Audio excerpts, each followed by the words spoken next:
Deep in the Australian bush, authorities stumbled upon a nightmare hidden from civilization. A family so twisted by generations of incest that children couldn't identify their own parents. The Colt Clan lived like feral animals, breeding father to daughter, brother to sister, creating a genetic catastrophe that shocked a nation. This is the true story of Australia's most disturbing family secret. Before we dive into the story, if you're fascinated by the darkest corners of human behavior and true crime cases that defy belief, you're in the right place.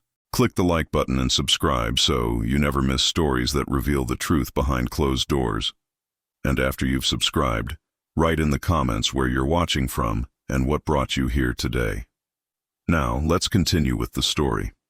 The call came through on a humid November morning in 2012. Child protection workers in New South Wales had received reports of children living in concerning conditions near the rural community of Bullara. It seemed routine at first, just another welfare check in the Australian countryside.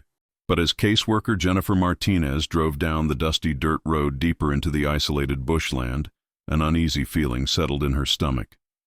The further she traveled from civilization, the more the landscape seemed to swallow her whole. When she finally arrived at the site, Martinez could barely believe what she was seeing.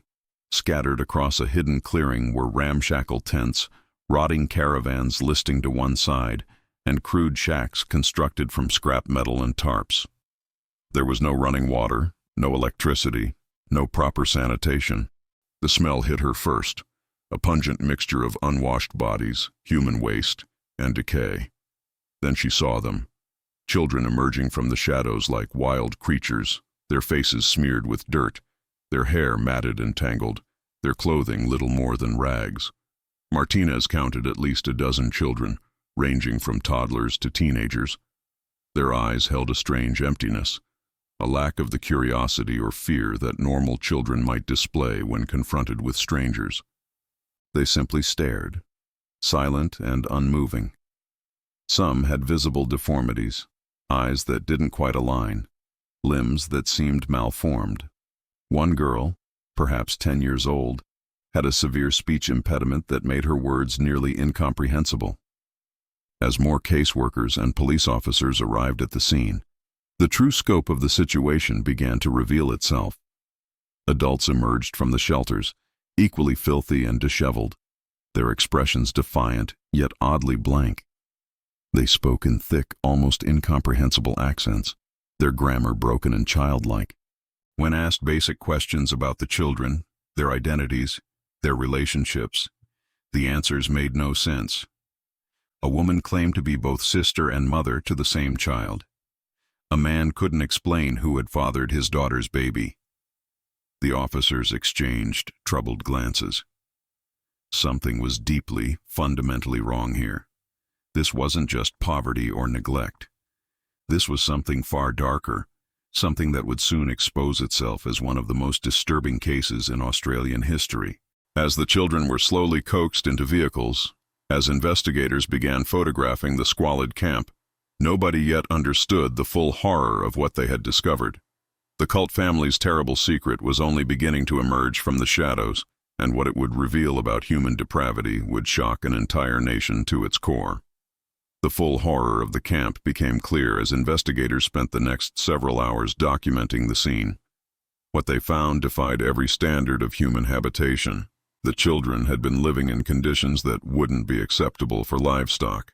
Inside the tents and caravans, mattresses lay directly on dirt floors, soaked with urine and covered in feces. There were no toilet facilities whatsoever. The family simply relieved themselves wherever convenient, leaving waste to accumulate around the living areas. Medical personnel who examined the children on site were appalled. Nearly every child suffered from severe dental decay, with some having teeth rotted down to black stumps. Several had never been bathed properly in their entire lives. Their skin was caked with layers of grime so thick that it took multiple scrubbings to reveal their actual complexion. Head lice infested every scalp, and fungal infections covered their feet and hands. But the physical neglect was only the beginning. Psychologists who conducted preliminary assessments discovered that most of the children had received virtually no education. Teenagers couldn't write their own names. They had no concept of numbers beyond basic counting. When shown pictures of common animals like cows or horses, many couldn't identify them. Despite living in rural Australia, they had existed in such complete isolation that the outside world might as well have been another planet. The family's avoidance of society had been deliberate and calculated. Investigators found no birth certificates, no medical records, no school enrollment documents. These children had never been registered with any government agency. They were ghosts, invisible to the system, which was exactly how the adults wanted it. When questioned about why they lived this way, the family members gave evasive, contradictory answers. They claimed they preferred privacy. They said they didn't trust authorities. They insisted their lifestyle was nobody's business. Senior Detective Paul Richardson had worked child protection cases for 20 years, but nothing had prepared him for this. As he walked through the camp, examining the primitive shelters and the utter absence of basic amenities, a disturbing question gnawed at him. Why would any family choose to live like this? What were they hiding that made such extreme isolation necessary? The answer began to emerge when investigators started interviewing the children separately. A 12-year-old boy casually mentioned that his sister was also his mother. A teenage girl referred to her father as her husband. The children spoke these words without shame or hesitation, as though describing the weather. They had no framework to understand that what they were revealing was profoundly abnormal. Detective Richardson felt his blood run cold. He had stumbled upon cases of incest before, usually isolated incidents within otherwise normal families. But this was different. This wasn't one act of abuse. The children's statements suggested something systematic, something that had been happening for a very long time. He immediately called for forensic specialists and genealogists. If his suspicions were correct, they weren't dealing with simple neglect or even standard abuse. They had uncovered something far more sinister. A family that had been breeding within itself, deliberately cut off from the world to hide a multi-generational nightmare of incest. The DNA results came back 6 weeks later, and they confirmed Detective Richardson's worst fears. Dr. Helen Carter, the forensic genealogist assigned to the case, had seen disturbing family trees before, but nothing like this. As she mapped out the relationships using genetic markers, a web of incest so complex and prolonged emerged that it seemed almost impossible. The patriarch at the center of it all was a man the courts would later refer to as Tim Colt, to protect the children as identities. Tim had fathered children with at least 3 of his own daughters. Those daughters had then produced children with their brothers and half-brothers. The offspring from these unions had continued the pattern, creating a 3rd generation of severely inbred children. Some children had family trees that folded back on themselves multiple times, with the same individuals appearing as both grandparent and parent, or as uncle and father simultaneously. Dr. Carter explained the genetics to the investigative team in stark terms. When closely related individuals reproduce, harmful recessive genes have a much higher chance of pairing up. In a normal population, these genes remain hidden, masked by healthy variants. But in the Colt family, 4 generations of inbreeding had created a genetic bottleneck. The same damaged genes kept reinforcing themselves generation after generation, manifesting in increasingly severe physical and cognitive problems. The youngest children showed the most dramatic effects. Several had been born with vision impairments so severe they were functionally blind. Others suffered from hearing loss that had never been diagnosed or treated. Cognitive testing revealed IQ scores ranging from borderline to profoundly impaired. Some children couldn't process abstract concepts or understand cause and effect. Their brains had been damaged before birth by the genetic lottery they'd lost. As investigators dug deeper into Tim Colt's background, a pattern emerged. He had grown up in New Zealand in a family already marked by dysfunction and possible inbreeding. Court records suggested his own parents might have been closely related. Tim had learned early that society wouldn't tolerate his desires, so he'd spent his entire adult life engineering a situation where he could act on them without interference. He had deliberately kept his family moving, never staying in one place long enough for authorities to ask questions. He forbade his children from attending school or seeking medical care. He taught them that the outside world was dangerous, that only family could be trusted. This isolation wasn't just physical but psychological. creating a closed system where his word was absolute law. The DNA evidence revealed that at least 40 individuals across 4 generations had been trapped in this cycle. Some had died young, their deaths never reported or investigated. Others had escaped over the years, fleeing into society and trying to build normal lives. But many remained, too damaged or too conditioned to imagine any other existence. When confronted with the genetic evidence, Tim showed no remorse. In his mind, he had done nothing wrong. He had simply kept his family together, away from a world he viewed as hostile and corrupt. The investigators realized they weren't dealing with someone who could be reasoned with. Tim Colt had created his own reality, one where daughters existed to bear his children, and grandchildren existed to continue his bloodline. Breaking through that delusion would prove impossible. Sarah Jenkins had worked as a child psychologist for 15 years, but interviewing the Colt children shattered every assumption she held about trauma and resilience. The most disturbing aspect wasn't the abuse itself, but how completely normal the children believed it to be. They spoke about incestuous relationships the way other children might discuss household chores or family dinners.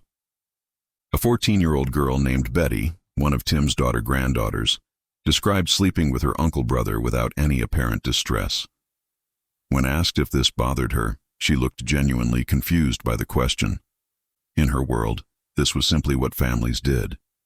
She had no framework for understanding that something was wrong because she had never known anything different. The children's language itself revealed the depths of their isolation. They spoke in a strange dialect, mixing archaic phrases with made-up words that only made sense within the family unit. Their vocabulary was limited to perhaps a few hundred words. Complex emotions like embarrassment, privacy, or violation simply didn't exist in their linguistic universe. How could they feel shame about something when they had no word for shame? 9-year-old Charlie couldn't tell time, didn't know what a television was, and believed that all families lived in the bush. When shown a photograph of a normal house with plumbing and electricity, he asked if it was a castle.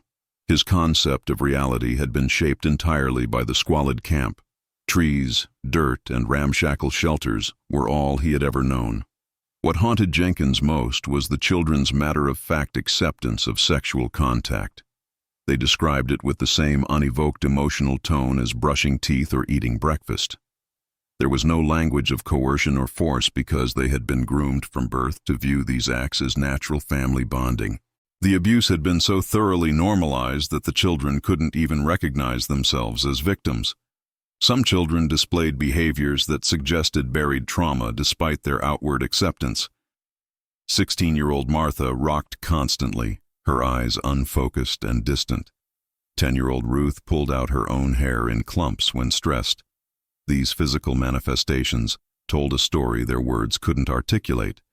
Their bodies remembered what their minds had been taught to forget. The cognitive impairments made therapy almost impossible. Many children couldn't grasp hypothetical scenarios or understand that other families lived differently. When Jenkins tried to explain that what happened to them was called abuse, they stared blankly. The word held no meaning. One boy asked if abuse was a type of food. Another thought it might be a place. Perhaps most tragic were the children who clearly possessed intelligence, but had been so deprived of stimulation that their minds had atrophied. 17-year-old Bobby showed flashes of quick thinking and problem-solving ability, but he couldn't read a single word. He had the potential for a normal life, but years of neglect had stolen opportunities that could never be recovered. As the interviews continued over weeks and months, Jenkins compiled a portrait of psychological devastation, unlike anything documented in modern Australia. These children weren't just victims of physical abuse. Their entire reality had been constructed around the normalization of incest. Helping them understand that they deserved better would require deconstructing and rebuilding their entire worldview. Some, Jenkins feared, were already too damaged to ever fully escape. Detective Richardson assembled a team to trace the Colt family's movements over the decades. What they discovered was a deliberate pattern of evasion that stretched back over 30 years and crossed international borders. Tim Colt had been running his entire adult life, always staying one step ahead of anyone who might expose his secret. The trail began in rural New Zealand during the 1980s. Records showed that child welfare services had visited the Colt family twice after neighbors reported concerns about the children's appearance and behavior. But both times, by the time caseworkers obtained proper authorization to remove the children, the family had vanished. They left behind abandoned properties and unpaid debts, disappearing into the countryside like smoke. Tim had developed a sophisticated system for avoiding detection. He never registered births, never enrolled children in schools, and never sought medical care through official channels. When family members needed treatment, he found sympathetic or unethical practitioners willing to work off the books for cash. He moved the family every few years, always to remote areas where neighbors were scarce and questions were rare. In the early 1990s, the family relocated to Australia, settling first in South Australia before moving to Western Australia, then Queensland. Each time authorities got close, they packed up and disappeared. A school teacher in Queensland had reported seeing children who appeared malnourished and neglected at a local store in 1998. By the time investigators arrived at the address given, the property was empty. The pattern revealed itself through fragments. A landlord who remembered a strange family that paid cash and kept to themselves, a postal worker who recalled delivering mail to increasingly remote locations, a doctor who had treated a child for a broken arm and felt something was wrong but couldn't prove it. Each encounter was brief, each concern dismissed or forgotten until the family moved again. Financial records showed that Tim had worked sporadically as a laborer, always under the table, always for employers who didn't ask questions. He supplemented income with welfare fraud, using false identities for family members to collect benefits while maintaining their invisibility. The money was just enough to keep them fed and mobile, but never enough to improve their living conditions. What became clear was that Tim's nomadic lifestyle wasn't driven by poverty or bad luck. It was strategic. He had studied how the system worked and exploited its gaps. Different states had different databases that didn't communicate effectively. Rural areas had fewer resources for investigation. By keeping his family in constant motion and off all official records, he created a blind spot where his crimes could flourish undetected. Former neighbors interviewed by police described an intimidating man who threatened anyone who showed too much interest in his family. One woman recalled Tim warning her that if she contacted authorities, she would regret it. Another remembered seeing teenage girls who were clearly pregnant but appeared to be living with their father rather than husbands. When she tried to offer help, the girls fled. The investigation revealed at least 7 instances over 3 decades where intervention might have been possible, 7 times when the right question asked at the right moment could have ended the nightmare. But each time, Tim's paranoia and planning allowed him to slip away, taking his captive family deeper into isolation and continuing the cycle of abuse that defined their existence. Dr. Michael Torres had specialized in genetic disorders for 20 years. But the Colt children presented a case study in inbreeding effects that belonged in medical textbooks. As he examined each child and reviewed their DNA profiles, he witnessed the biological consequences of violating one of nature's most fundamental rules. Genetic diversity matters. The problem started at the most basic level. Several children had been born with cleft palates that had never been surgically repaired, leaving them unable to eat or speak properly. Others had club feet that had twisted further with age, making walking painful and awkward. These were correctable conditions in normal circumstances, but years of neglect had allowed them to become permanent disabilities. The sensory impairments were widespread and severe. 8-year-old Kimberly had cataracts in both eyes, a condition usually seen in elderly patients. Her corneas were clouded and misshapen, the result of recessive genes expressing themselves without any healthy variant to counteract them. She could distinguish light from dark, but saw the world as little more than shadows and blurs. 3 other children suffered similar vision problems, their eyes betraying the genetic chaos within their DNA. Hearing loss affected nearly half the children. Some had been born with malformed ear structures, while others had developed chronic infections that destroyed their eardrums. The combination of genetic predisposition and complete lack of medical care had created a population where basic communication was nearly impossible. The children had developed their own crude sign language, but it was limited and understood only within the family. Dr. Torres explained to the court how inbreeding depression works in human populations. Every person carries recessive genes for various disorders, but these typically remain hidden because we inherit different versions from each parent. When siblings or parents and children reproduce, the chance of matching up two copies of the same harmful gene skyrockets. In the Colt family, 4 generations of close breeding had concentrated these genetic flaws to catastrophic levels. The neurological damage was perhaps most devastating. Brain scans revealed abnormalities in several children, with some showing significantly reduced brain volume in areas controlling language and reasoning. 12-year-old Derek had a measured IQ of 54, placing him in the range of moderate intellectual disability. He would never live independently or hold meaningful employment. His condition wasn't caused by injury or disease, but by the genetic lottery he'd lost before birth. Physical deformities marked many of the children. Unusually small heads suggested microcephaly. Facial features showed telltale signs of genetic abnormality. Wide-set eyes, flat nasal bridges, prominent foreheads. Some had skeletal abnormalities with bones that hadn't formed properly, leading to chronic pain and limited mobility. One teenager had legs of significantly different lengths, causing a pronounced limp. What struck Dr. Torres most was the variability. Some children were severely affected while siblings appeared relatively normal. This randomness was typical of inbreeding, where harmful genes might express fully in one child while remaining partially masked in another. It was genetic roulette, and these children had been forced to play without consent. The medical team compiled a report detailing how the Colt family represented one of the most extreme examples of human inbreeding depression ever documented in a developed nation. The evidence was undeniable. Generations of incest had created a population riddled with preventable genetic disorders, a living testament to why societies worldwide had developed taboos against such relationships. The courtroom fell silent as Tim Colt entered, shackled and flanked by corrections officers.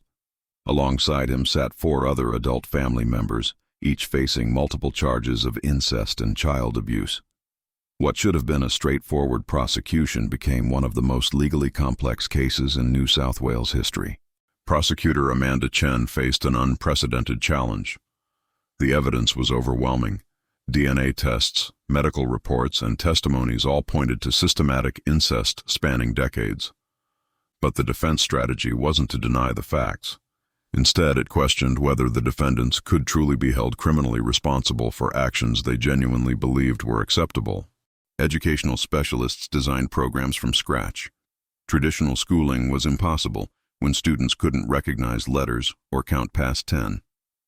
15-year-old Martha spent 6 months learning to hold a pencil correctly. 7-year-old Ruth needed 2 years of intensive therapy before she could speak clearly enough to be understood. The gap between their chronological ages and developmental levels seemed insurmountable. Yet some children showed remarkable resilience. Bobby, despite being 17, attacked learning with desperate hunger. He progressed from illiteracy to reading simple books within 18 months. His foster father, a retired teacher, worked with him for hours each day, and Bobby absorbed information like a sponge finally given water. His quick progress proved that genetics alone hadn't doomed him.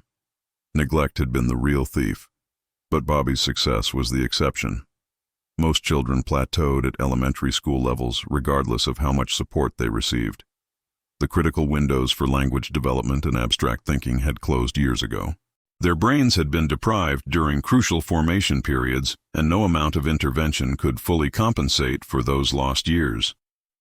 The psychological healing proved even more difficult than the educational challenges. Many children struggled with attachment, unable to bond with foster parents because family had always meant abuse. Others became inappropriately sexual, having been taught that physical contact was how you showed affection. Foster parents received training in trauma-informed care, but theory couldn't prepare them for children who tried to initiate sexual contact with siblings or acted out abuse on younger kids. Betty, placed in a group home for older teens, cycled through periods of progress and regression. Some days she seemed to grasp that her past was abnormal. Other days she insisted she wanted to return to the bush, to her family, to the only life that made sense to her. Therapists warned that her conditioning might never fully break, that part of her would always long for the familiar horror of the camp. The success stories were celebrated but remained rare. A few younger children, removed early enough, adapted reasonably well to normal life, but most carried permanent scars, both visible and invisible. The question haunting every caseworker and foster parent was the same. Had they rescued these children, or had they simply moved them from one kind of prison to another? The verdicts came down in stages over 18 months. Tim Colt received the harshest sentence, 10 years for multiple counts of incest and child abuse. His daughters, who had also become mothers through incest, received shorter sentences ranging from 3 to 6 years, with the court acknowledging their dual status as both perpetrators and victims.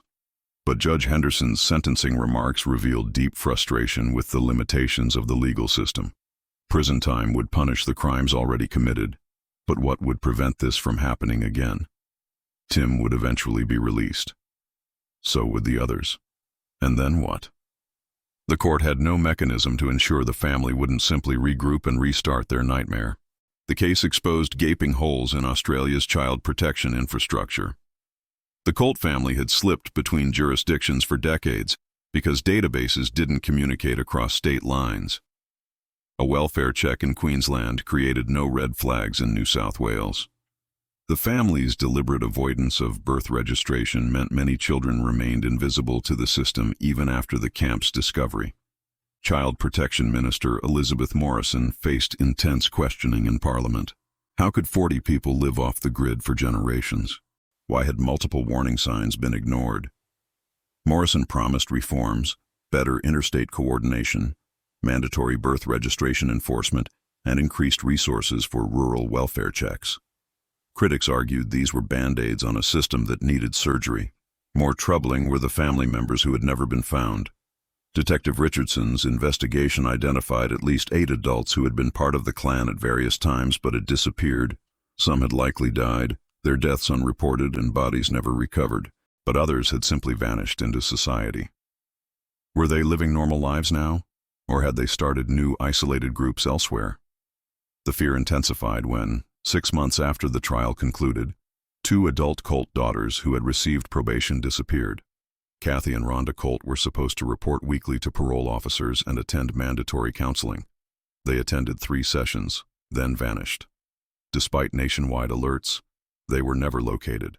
Investigators suspected they had fled to remote Western Australia, or possibly returned to New Zealand.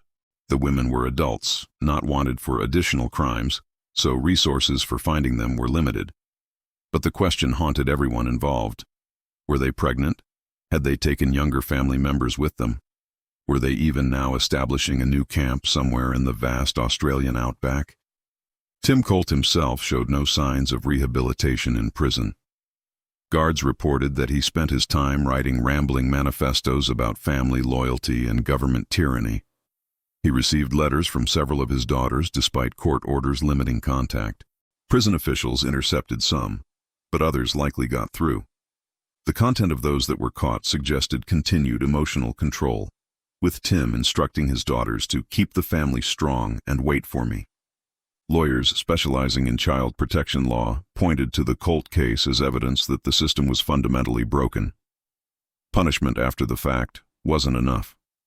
There needed to be better prevention, better tracking, better intervention before children spent their entire childhoods in hell. But how do you find people determined to stay hidden? How do you save children who don't know they need saving? As Tim Colt settled into his prison routine, counting down the years until release, one thing became terrifyingly clear. The story wasn't over. It had only been interrupted. A decade has passed since authorities discovered the Colt family camp in the New South Wales bush. The case remains a defining moment in Australian criminal history, studied by law enforcement, geneticists, and child welfare experts worldwide. But beyond the academic discussions and policy reforms lies a more personal question. What happened to the children? The outcomes vary as dramatically as the children themselves. Bobby, the teenager who showed such promise, now works as a warehouse assistant in suburban Sydney. He lives independently in a small apartment, has completed his equivalency diploma, and maintains regular contact with his foster family. His success represents the best possible outcome, proof that even profound damage can be partially overcome with intervention and support. But Bobby's story is not typical. Many of the Colt children remain in supervised group homes or assisted living facilities, unable to function independently. Now in their 20s and 30s, they require ongoing support for basic life skills. Some have found employment in sheltered workshops, performing simple tasks under supervision. Others will never work. Their cognitive disabilities are too severe for any form of independence. The younger children who were removed early show better adaptation. Several have been adopted by their foster families and attend mainstream schools with special education support. They still struggle, still carry the marks of their early years, but they have a chance at relatively normal lives. Their cases fuel debates about early intervention. If authorities had found the camp 10 years earlier, how many more could have been saved? Medical monitoring continues for all the children. The genetic damage manifests in unexpected ways as they age. Several have developed seizure disorders in their teens. Others show signs of premature aging, their bodies breaking down faster than normal. The inbreeding created time bombs in their DNA, problems that might not surface until middle age or beyond. 3 of the Colt children have died since removal from the camp. 1 from complications related to untreated congenital heart defects, another from a seizure disorder that medication couldn't control, and a third from pneumonia that their compromised immune system couldn't fight. Each death felt like another crime, another consequence of the abuse they'd endured. Tim Colt was released from prison in 2022 after serving 8 years. He disappeared within weeks, violating parole conditions and vanishing completely. Despite efforts to locate him, he remains missing. Some believe he returned to New Zealand. Others fear he's in remote Australia, possibly attempting to contact family members or even restart his clan. The 2 daughters who disappeared years earlier have never been found either. The case transformed how Australia handles extreme family situations. New protocols require cross-state database sharing, mandatory investigation of unregistered children, and increased resources for rural welfare services. But experts acknowledge that determined families can still slip through gaps. The outback is vast, resources are limited, and privacy laws constrain how aggressively authorities can pursue families who simply want to be left alone. Perhaps the most haunting legacy is uncertainty.